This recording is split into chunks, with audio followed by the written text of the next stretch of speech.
guys, brace yourself for another cheesy video where I show you my old motherboards. So, our first contestant is this Dell XPS motherboard.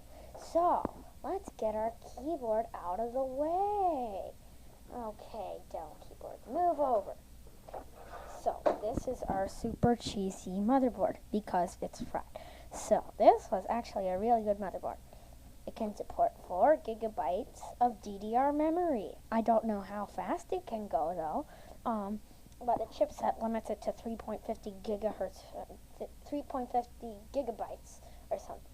So it has LGA 775, and it has SATA. I think it's 3.0 gigabytes per second, and then we have our 3 PCI slots, and then we have PCI Express, PCI Express, PCI Express, and then we have IDE and the flop. No, that's the PS2 and serial port connector.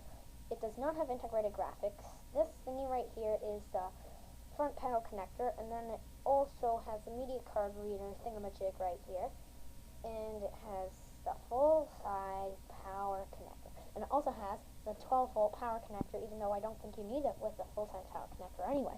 So, this is probably the chipset or the SATA RAID thingamajig. It had RAID 0 and RAID 1.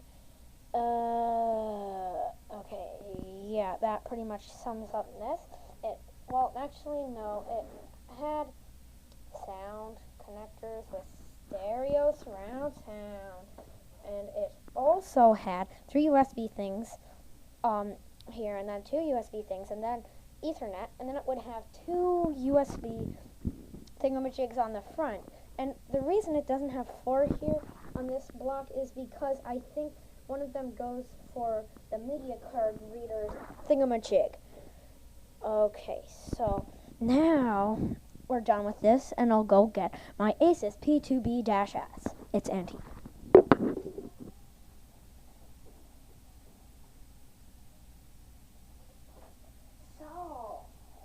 Let me get my microphone.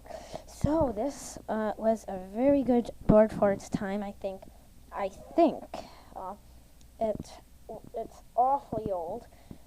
It has IDE channels. It has the front panel connectors. It has award-winning BIOS. Yay!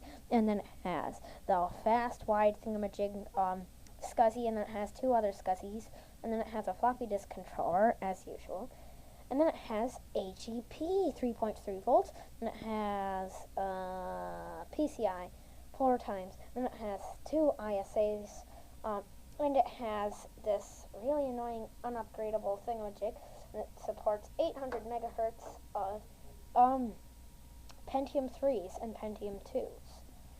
This was fitted with a Pentium 3 when I used it. It can support 1 gigabyte of well, I don't know because I dropped it. It fell off the wall when I was hanging it on the wall. Don't know if it still works. Anyway, it can support 1 gigabyte of 100 megahertz memory. And it has this small power connector. And it has pretty much nothing integrated. It has 2 serial ports, 1 parallel port, 2 USB 1.1 ports, and 2 PS2 ports. Pretty boring. So, I guess that's pretty much it. So I hope you enjoyed this really super cheesy, whipped together really fast video, and check for more of my videos.